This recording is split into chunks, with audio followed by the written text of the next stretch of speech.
موقع تماشای گیم آف ترونز یا همون بازی تاج و تخت احتمالاً خیلی از شما متوجه شدید که چقدر به تاریخ یزد در قرن هشتم این وقایع شبیهن. مثلا اینکه نed استارک و پسرش راب استارک هر دو کشته شدن چقدر شبیه به اینکه خواجه رشیدالدین و پسرش غیاث‌الدین محمد هر دو کشته شدن.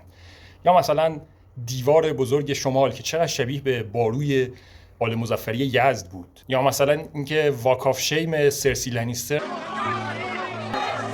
خیلی شبیه به اون اتفاقی بود که برای سید رکنالدین افتاد و در یزد چرخوندنش و نمیدونم بول به خوردش دادن و از این حرفها.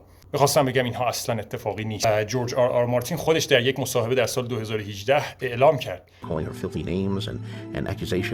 تو این قسمت سعی می‌کنم در مورد این ارتباطات بیشتر توضیح بدم. خاندان رضی از اکابر یزد و پیمانکاران مورد اعتماد خواجه رشیدالدین در اون شهر بود.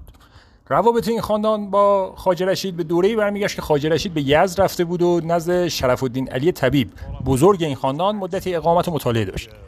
بعدها همین خواجه رشید از فرزندای شرف الدین علی مثل مجدالدین حسین خواست که براش در یزد مجموعه رشیدیه رو بسازن. ضیاءالدین حسین بانی مدرسه ضیایی خیلی دوست می‌داشت دختر خواجه رشید رو به زنی بگیره، ولی خب لقمه بزرگتر از دهنش بود. پس به دختر سید رکنالدین رضایت داد. حالا سید رکنالدین کی بود؟ سید مورد اعتماد خواجه رشید که در پروژه بزرگ دارالسیاده‌های کشور نمایندگی یزد رو قبول کرده بود. پسر همین سید رکنالدین به اسم سید شمس‌الدین تونست با دختر خواجه رشید ازدواج کنه. محراب مرمری که امروز در شمسیه یزد وجود داره یادگار همین دختر خواجه رشید هست. طبق وصلت‌های خانوادگی که صورت گرفته براتون گفتم، سید شمس‌الدین میشه برادرزن ضیاءالدین حسین.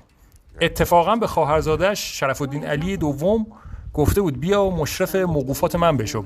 البته پسرای تخس اول قبول نکرد، ولی 2 تا کشیده که خورد قبول کرد. I'm telling mother. Go. Tell her.